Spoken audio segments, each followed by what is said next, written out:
Okay, welcome everybody.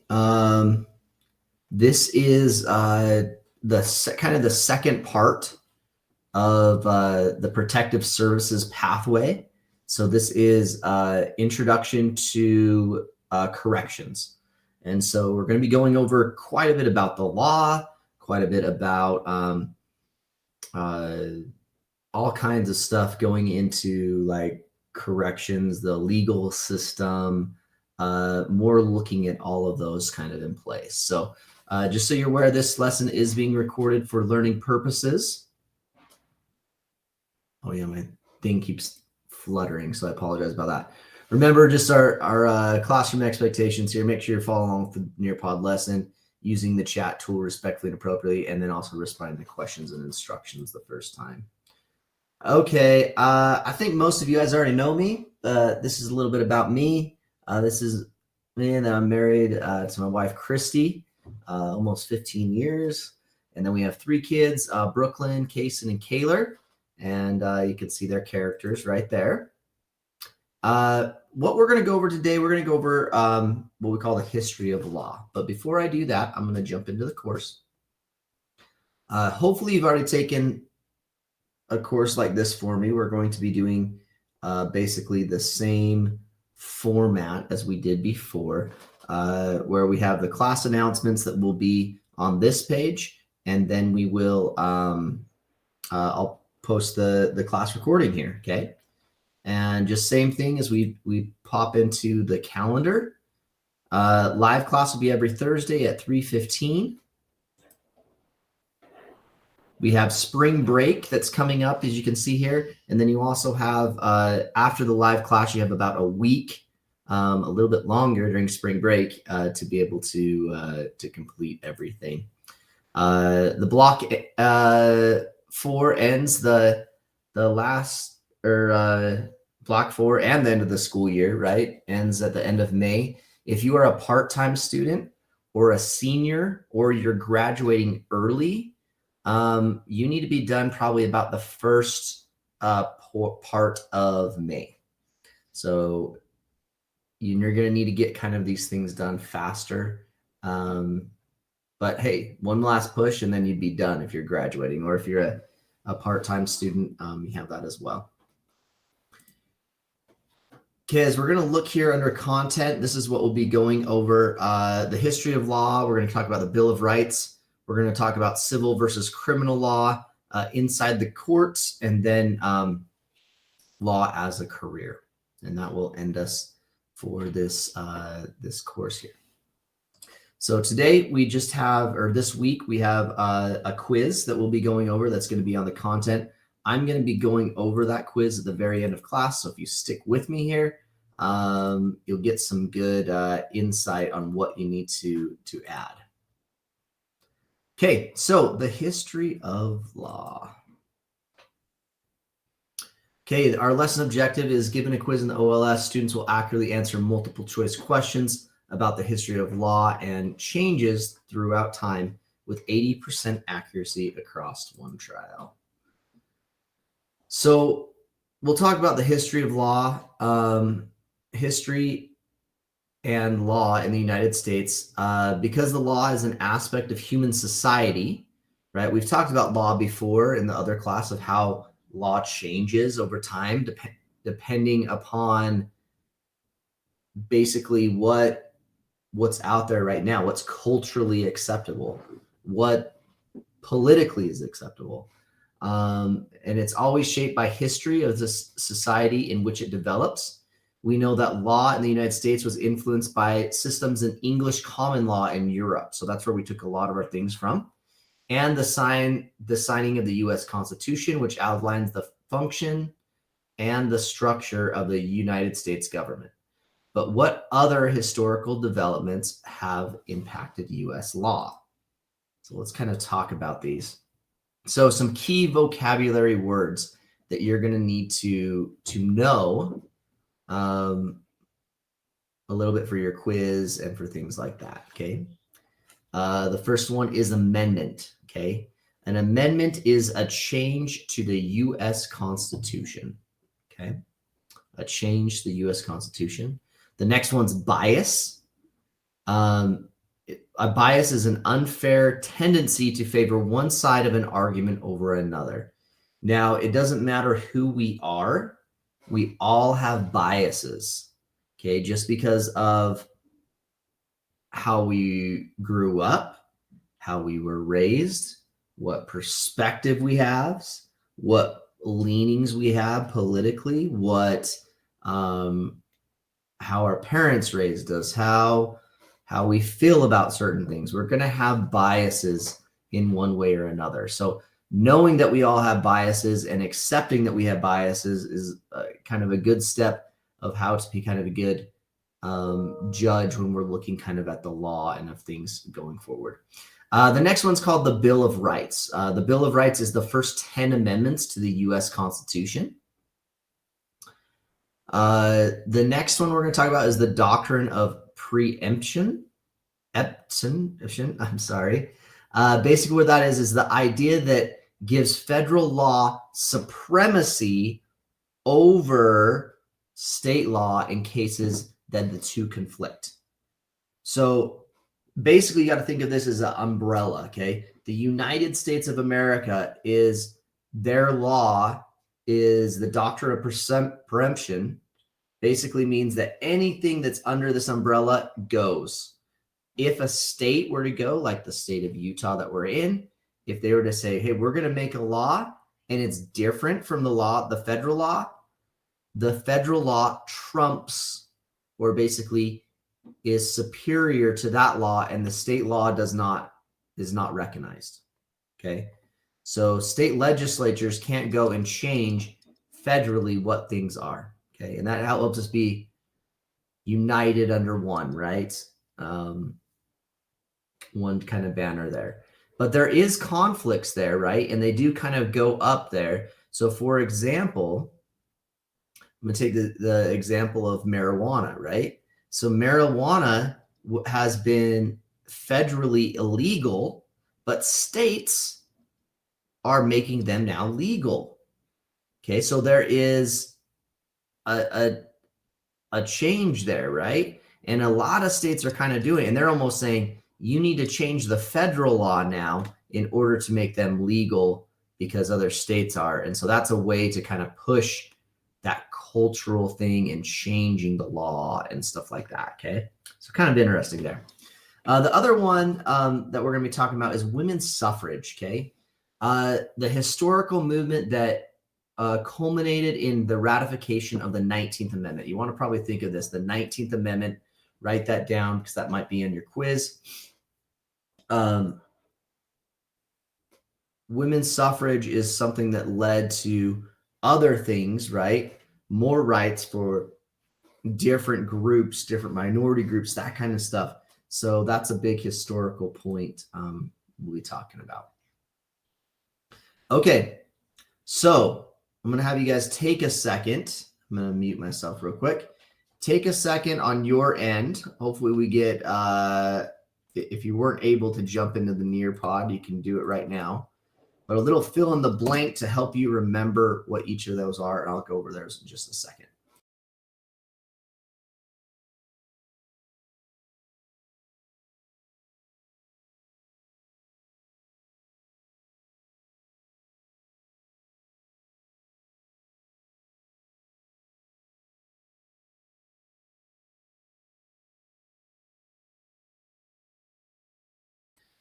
All right, I gave you a second. Okay, so a change in the U.S. Constitution. Do you guys want to throw it in the chat there? Somebody shout it out. Anybody? Amendment. All right, very good. An unfair tendency to favor one side over another. Bias. Good.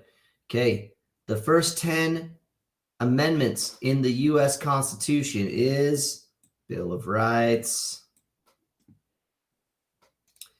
Okay, the idea that gives federal law supremacy over the two conflicting, it's the doctrine of preemption. And then last one, of course, is women's suffrage, which was ratified by the 19th Amendment. Okay, Very good. All right, let's watch a little video about the history of law and how it came to be.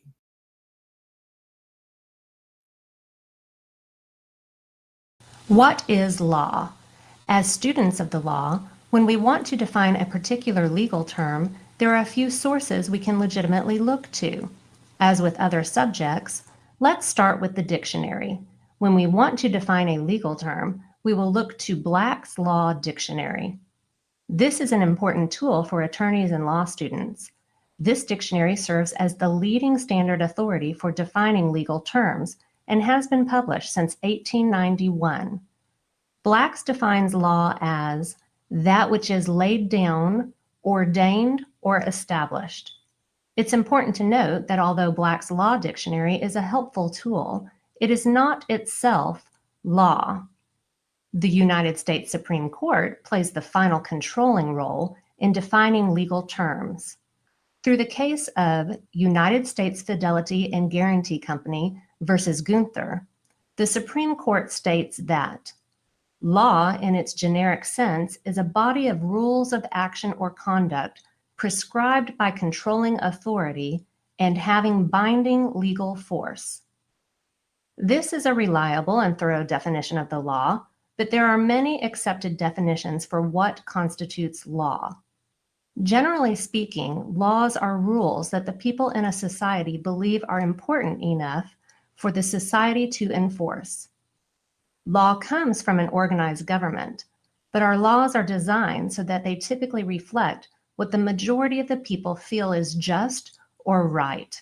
People make law, and it is made to reflect how the people feel about certain actions or conduct, such as murder, stealing, or cheating on taxes.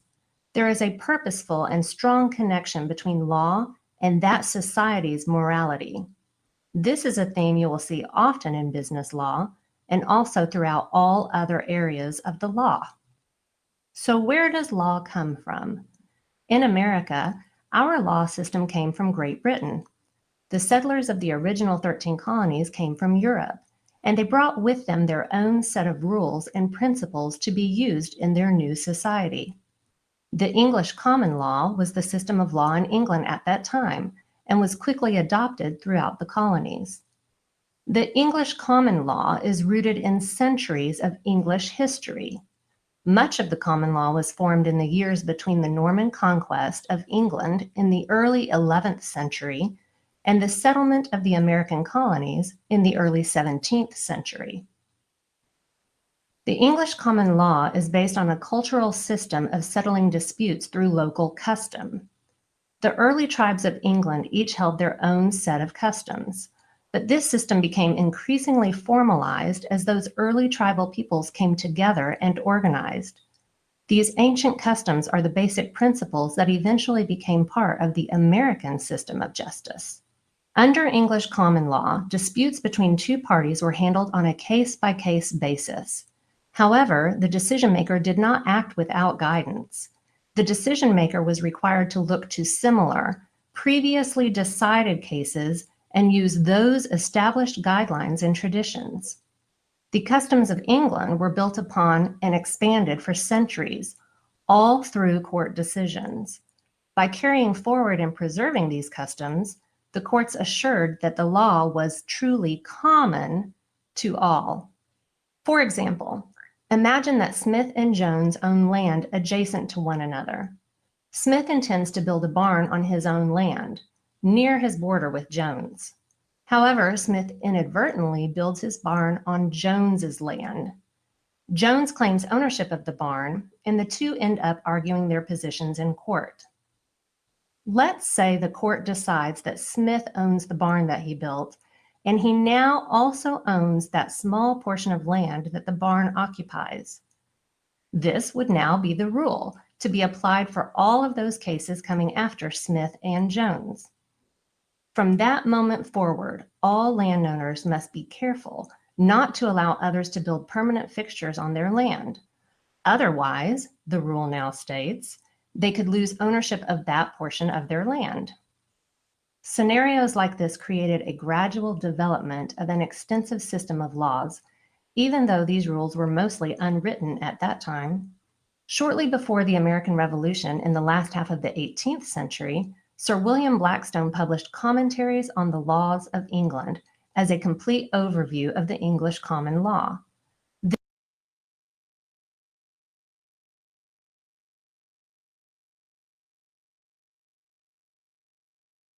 All right. Well, that could go on and on and on and on, but there's so much to it. But you have what we call case law, right? And so when we're going to be looking at, or you look at criminal law, and as they're going, because a lot of the correction portion is you have people in there that are trying to go and appeal their position, trying to get out of prison, get those kind of things.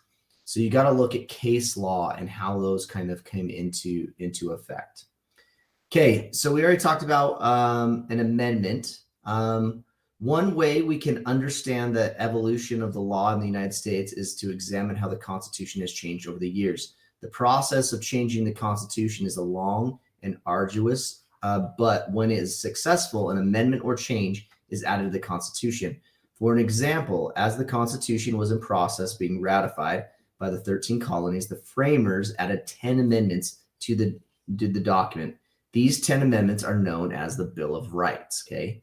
And amendments are continuing to be put on there, such as the 19th Amendment, right? Okay, so laws are confusing and they're changing because of the culture and everything like that. So what do you think some laws that should be added or changed or updated to meet today's culture? What are your thoughts?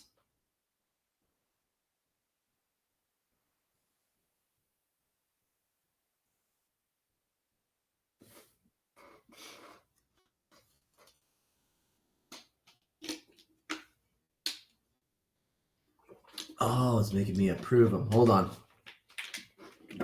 I usually just go approve all posts. Okay. It might be good to have a law against having guns on school grounds. Okay. Yeah, and I think there is laws regarding that. I don't think I can carry. Well, that's not true. So you're right. So I could, if I have a concealed weapons permit, I'm actually able, and staff are able to have that. Well, at least in Utah, the United States versus Lopez changed that. Oh, wow. Interesting. I'm interested in that. I'm going to pull that up in a second. Let's see here. It made it so you could have guns on school grounds. Oh, wow. And so that there would be, I'm looking at it right now. Okay, I'm going to pull this over so you guys can see it. I love how you guys bring things into the class. This is so awesome. United States versus was a landmark case in the Supreme Court concerning Commerce Clause. Oh, this is about clause. Oh, this one's an overview. Oh,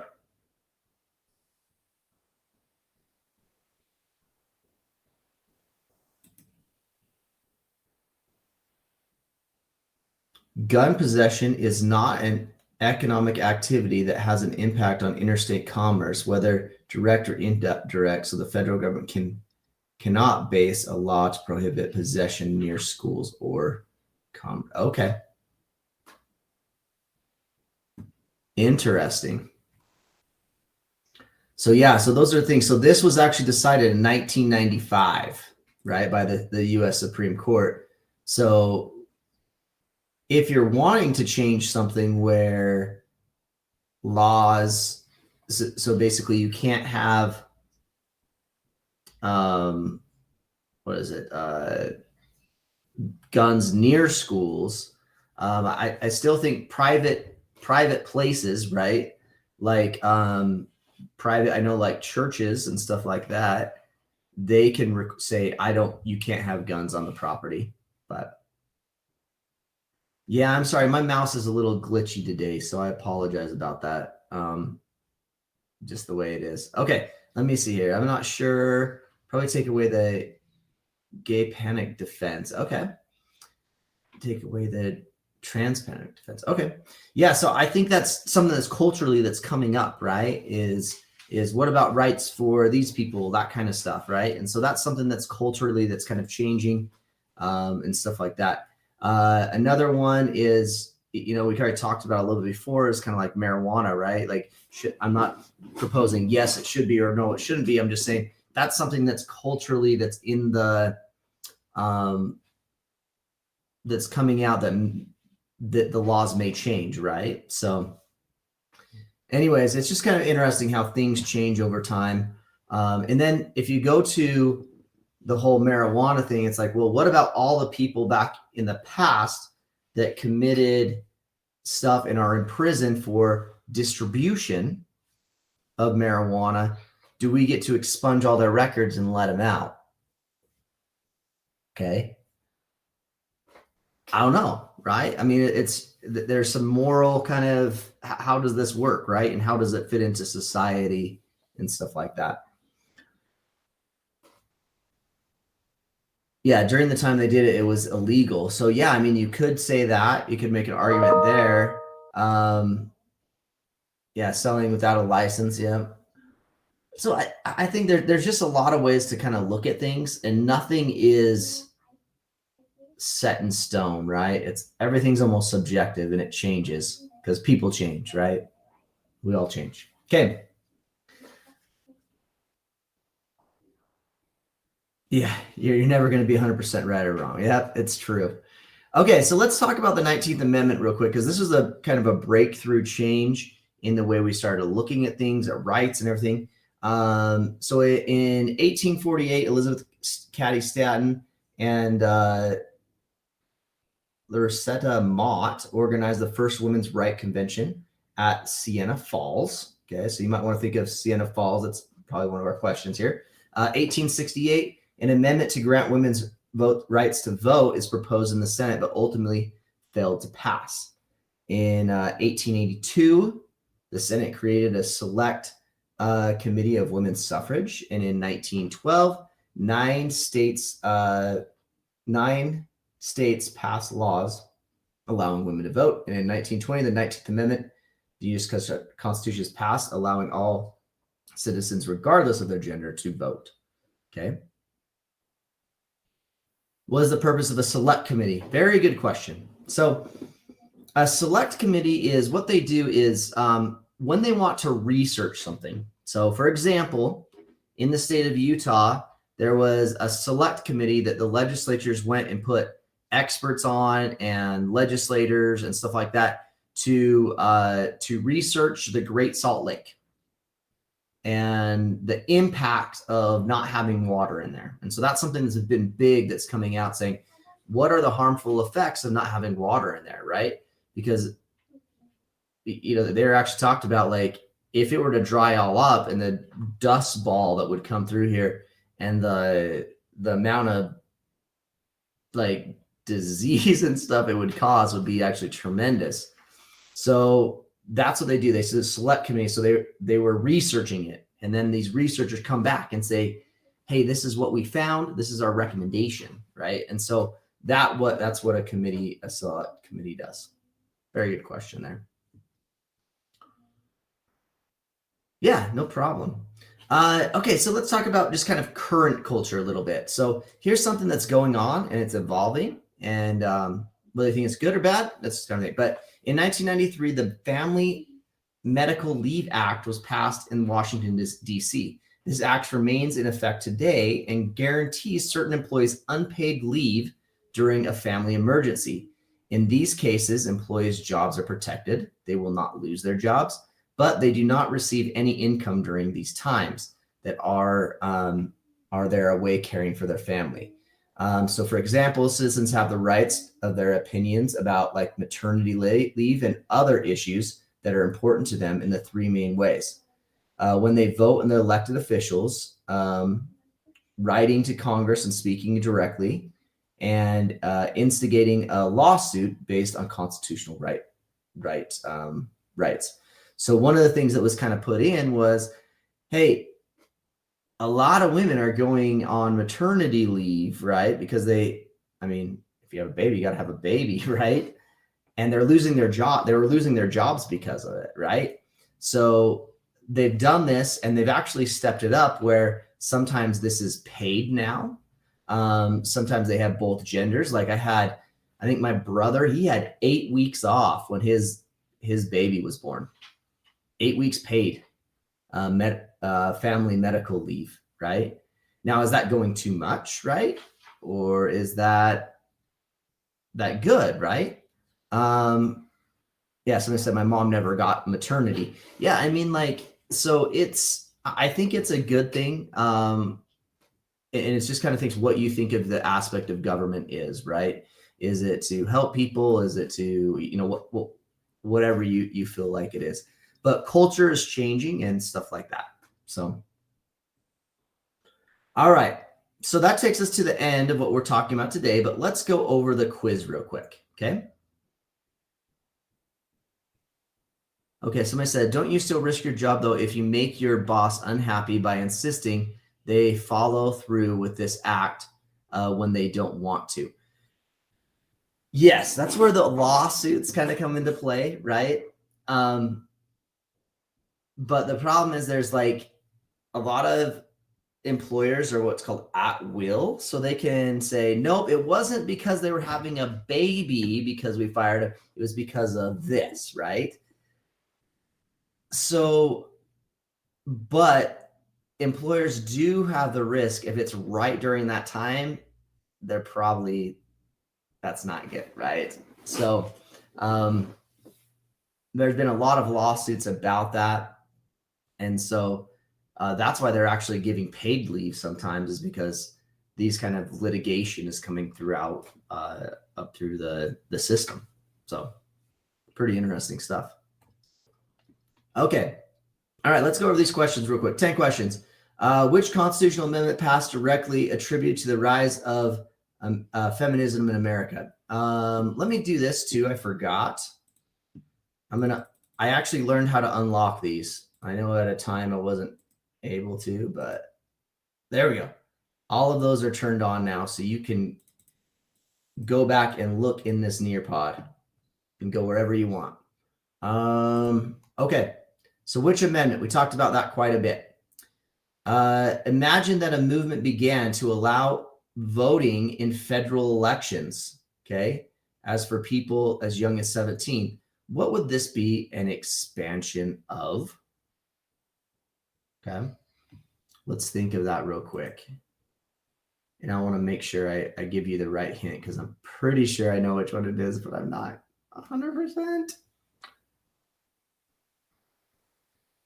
Okay, let's go to the next one while my computer's thinking on this other screen. Oh, it's coming up. Okay. Slavery was outlawed in the United States through the passage of the Bill of Rights. Is that true or false? Okay. Remember, the Bill of Rights happened during the Revolutionary War. Was there slavery during then and after? Okay. So think about that. That's just a timeline question of being able to know that. Okay. Which concept in historical inquiry is the most relevant to creating modern laws that serve all citizens, not just the most powerful and influential? So this is the main thing, historical inquiry, okay? We didn't really talk about this, but so I'm actually going to give you this one. Historical inquiry. Or oops. Hold on, I'm trying to figure out something on my other screen.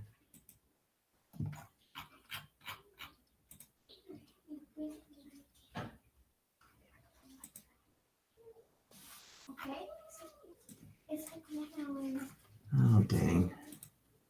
I'm messing up on my other screen. I'm trying to find some things out. Okay, next one.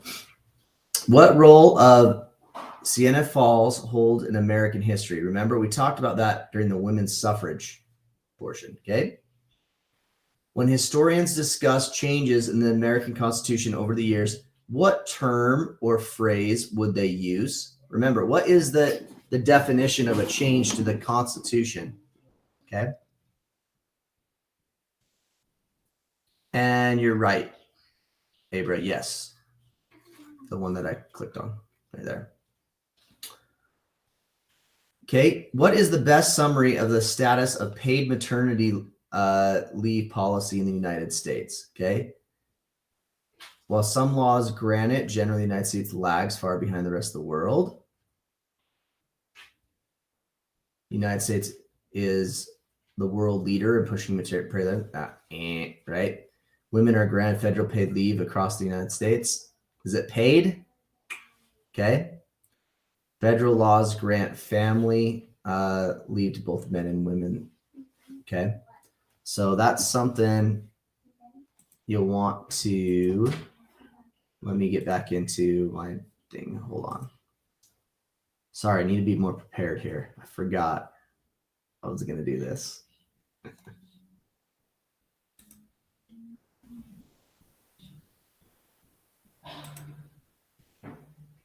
Okay, that's question 7. Okay. So I think the best one, right, would be there. Okay. Okay, next, which of the following statements about the United States Constitution is most accurate? Okay. The United States Constitution is a living document that undergoes constant change and evolution. Okay.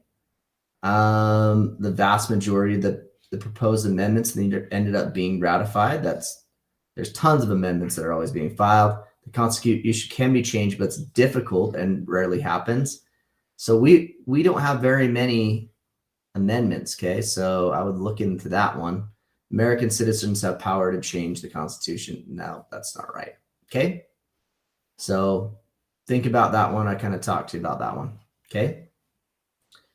Number 9, why is it important to understand historical research in conducting a course in American law? Okay.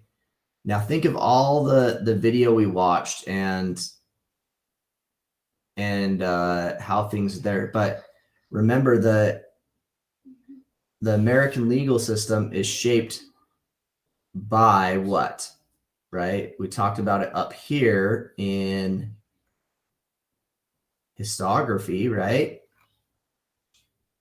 What's the one we're talking about here? Okay.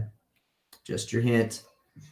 Okay, there was an attempt first to introduce in 1923 and ratified by 35 states in 1972 to enshrine into the Constitution a statement that there will be no legal distinction between men and women in the United States. Gender could not be considered in the terms of divorce, property, employment, etc. Knowing the language of the Constitution, what kind of attempt was this? Okay. So if we think about it, an attempt that there's no distinction between men and women, this would be something that would be what? Thinking about rights. Okay. All right. Let's go up to the one that I was thinking was right, and then I forgot. Yep, that's what I thought. Okay. So talking about other people's rights, giving more rights to people right there. So I just gave you guys quite a few there. If you guys do have any questions on this, feel free to contact me. There's my contact information, and I'll help out in any way I can. But I'm going to stop the recording here. But let me know if you have any questions, and I'll say after to answer.